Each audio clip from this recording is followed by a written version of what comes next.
to the best of my knowledge, we'll start from what the accusations are. Yes. And it's actually 100 billion naira within a period of 2013 to 2017. All right. So it's actually a 4-year period, according to stakeholders. Okay. And what, comparatively, there's been an increase, though. Over year to year, there was an 82 billion naira increase. All right. 502 billion made by NCA in ticket sales. However, comparatively, we had a decline in domestic traffic. All right. That could be actually attributed to the we just came out of recession, and as we all know, aviation is the first hit and the last to come out.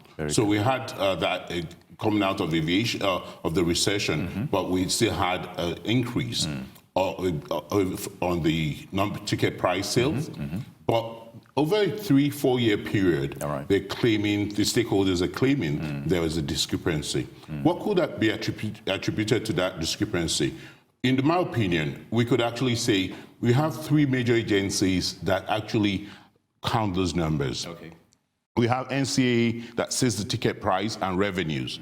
We have FAN, the airport authority, that goes where the passengers actually go through the airport. And we have the NAMA, Nigerian Airspace Management Agency, that actually counts those that are on board. So they're constantly monitoring this yes, figures. However, there's no one source of truth. What they actually all collate all the numbers and they now harmonize those numbers. Could it have been done better? Obviously, it could have been done better. And this is where it's done in other clients, where you have one single source of truth, whereby the automated system draws the ticket sales and the actual ticket flown, not ticket bought. Because the mere fact that you bought that ticket doesn't mean that you're going to fly. So they're contrasting issues. Exactly, and that's why all those discrepancies are. But when it's automated from start to finish, it actually gives a clear visibility on the numbers of actual tickets purchased, actual tickets flown, and actual passengers. And we're able to actually see what even is the demography, because what this is beyond the numbers, actually. Because what we actually now have to see is we actually see issues of data and planning and forecasting. Because we don't actually know the demography of the passengers flying. Where are they flying to? What time of the year are they flying? And do we have, perchance, the reason for their flight? This helps us to plan for infrastructure, for improving the passenger facilitation process at the airport, and improving navigational systems as well. All right, very good. You just painted challenging roles here. But in such an instance, what about a situation whereby we can actually harmonize these figures, for a positive outlook in terms of getting the true picture of things? You've also mentioned the government agencies having their own figures, and of course stakeholders as well. So how do we harmonize their figures together to bring out a more prosperous, as it were? As I said earlier, it's not rocket science. It's done in other climes, whereby you actually have an automated system that sucks into the airline's reservation system. With that, it actually gives a confirmation with the airport system once that passenger checks in. And that check-in verifies that that passenger has actually flown. And with that verification, there's a confirmation from the Airspace Management Authority with an automated system as well. So with that automated system from the airline, end to end to the takeoff point, you're able to actually verify that those numbers are one single source of truth. So it's just the automation of the system. So the automation itself, facilitates the actual figures we're getting.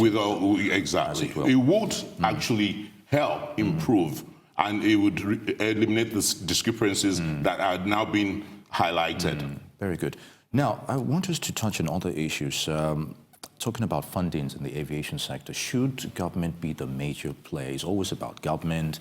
What about other critical sectors of the aviation industry as well? Aviation is still, unfortunately, within government purview. And what we've actually seen is, yes, like you've seen, 500 billion was made out of it, but how much of that is reinvested into infrastructure? Good question. How much of that is actually invested into infrastructure? Because we actually have our airports that are very at the infrastructure level and the passenger convenient level at our airport calls for so much attention. So all these issues should actually, yes, government is still the sole owner operator of these airports at this moment and infrastructure. But what's the other solution, which I hear you asking the question? Yeah. It's privatization or concessioning. Which brings me to the next one, okay? Well, we're hearing this thing about government tinkering with the idea of setting up another national carrier. Now, is the timing right? Or, critics have voiced, reluctance over this issue. So what do you make of it? My opinion, I think it's government should actually hands off management of the airline. Okay.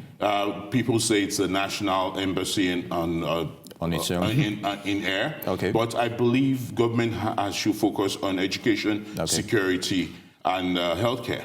All right. Whereby you actually have the private sector drive the aviation business. All right. Because it's very competitive, it's very capital intensive, it's very cyclical and volatile, and government does not have that dynamic nature and flexibility to run that kind of business. We've seen, you would say, the other camp would tell you, yes, we've seen Ethiopian Airlines make a good business of that. Yeah, obviously, yes, they have. But on the other side too, we're actually seeing South African Airways bleeding and hemorrhaging. They've just gotten a new CEO that's trying to turn around their fortunes in the next 3 years. Otherwise, they're going to go under. Same here for Kenya Airways.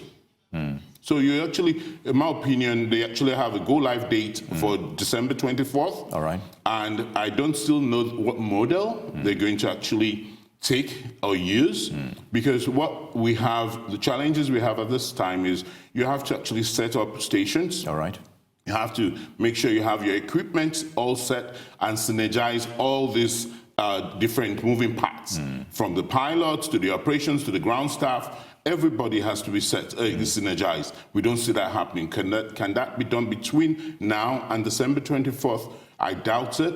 And the other part, which is really critical, is the political aspect. Okay. If it's going to be owned and operated by governments, we have till the end of an election year, where if a new party wins come 2019, they'll be changing management, which will not go well for the management and continuity of that airline. If the same party, but even this, it won't be this different minister. Continuity is always a problem because we've seen this as a peculiarity of our system.